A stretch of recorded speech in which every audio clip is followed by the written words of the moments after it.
नमस्कार बच्चों। अभी मैं आत्मपरिचय कविता के इस 5वें छंद के विषय में विस्तार से चर्चा करूंगी।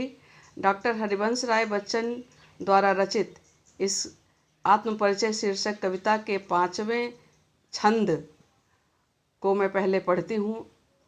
कृपया पढ़ते समय, वीडियो देखते समय अपने साथ पुस्तकें अवश्य रखें।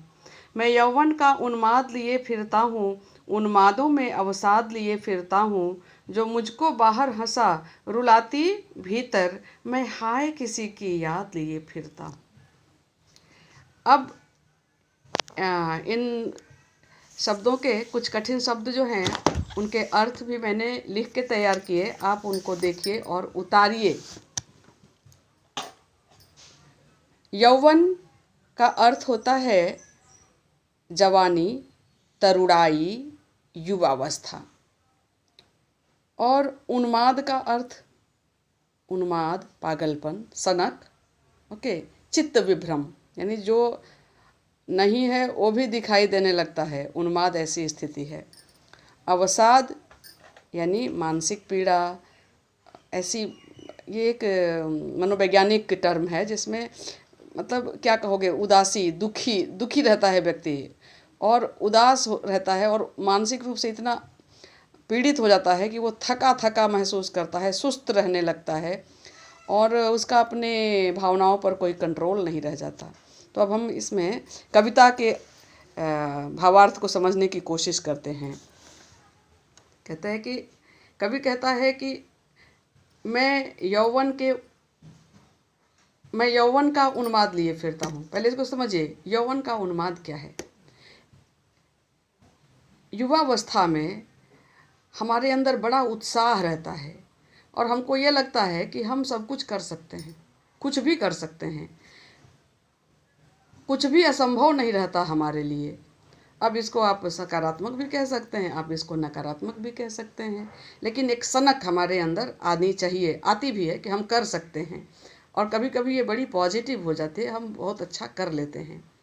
तो कवि के अंदर युवावस्था का एक उन्माद है, एक ऐसा भाव है कि उसको सकारात्मक लेकर चलेंगे, नकारात्मक नहीं लेंगे, कि वो कुछ भी कर सकता है, वो अपने तरीके की दुनिया बना सकता है, अपने हिसाब से संसार को बदल सकता है, कुछ इस तरह का उसके अंदर भाव है। लेकिन आगे की लाइन में फिर वही विरोधाभास आ गया। कवि कहता है कि उन्मादों में अवसाद लिए फिरता हूँ।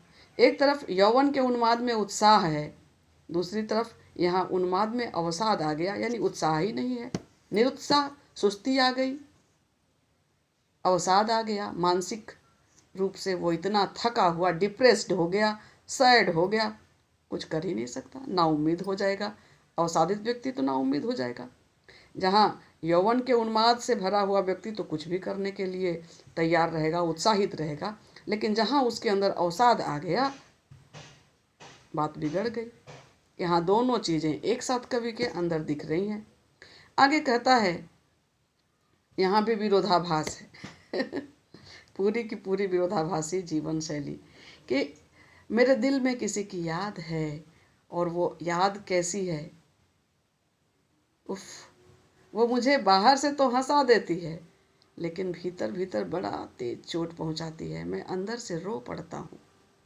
ये याद, एक तरफ बाहर मैं लोगों के सामने हंसने का अभिनय कर लेता हूँ, लेकिन भीतर भीतर मैं रो देता हूँ।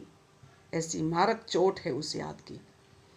तो हम इसके प्रश्नोत्तर पर आ जाते हैं, क्योंकि प्रश्नोत्तर भी जानना बहुत ज़रूरी है। प्रश्न मैं बताती जाती हूँ और उत्तर आप ढूंढ के लिखिए, उत्तर ढूंढ के लिखिए, मैं बार बार कहूँगी। यौवन के उन्माद का क्या तात्पर्य है? दूसरा प्रश्न, कवि क्यों कहता है उन्मादों में अवसाद लिए फिरता हूँ? तीसरा प्रश्न, कवि की मनःस्थिति कैसी है? एक प्रश्न और भी आप बना लीजिए आखिरी लाइन को, है ना, कि याद उसे बाहर से हंसाती और भीतर से रुलाती क्यों है, और अपने मन से इसका उत्तर लिखने की कोशिश कीजिए। अब आ जाते हैं काव्य सौंदर्य पर। और काव्य सौंदर्य में प्यारे बच्चों, भाव सौंदर्य के साथ साथ काव्य सौंदर्य पर भी हमको बहुत ध्यान देना है। प्रश्न बहुत पूछे जाते हैं और फिर उसमें वही भाषा, अलंकार, रस, छंद, शैली की बात आएगी। भाषा वही रहेगी। अलंकार में देख लो, रूपक अलंकार है। उन्मादों में देखो मैं क्या बोल रही हूँ, नहीं, रूपक अलंकार नहीं है, ये गलत लिख दिया है। ओके, ये विरोधाभास है। उन्मादों में अवसाद लिए फिरता हूँ, या जो मुझको बाहर हंसा रुलाती भीतर, ये दोनों में विरोधाभास है। अनुप्रास अलंकार आप ढूंढ लीजिएगा, पक्का ढूंढिएगा, मिल जाएगा। और रस देखिए, इसमें शांत रस नहीं है, पूरा का पूरा श्रृंगार रस है, और वो भी वियोग श्रृंगार रस है। छंद वही गीत है, शैली वही मैं की शैली है। तो उम्मीद करती हूँ कि ये आपको समझ में ज़रूर आया होगा। प्रश्नोत्तर आप लिखते रहिए। धन्यवाद।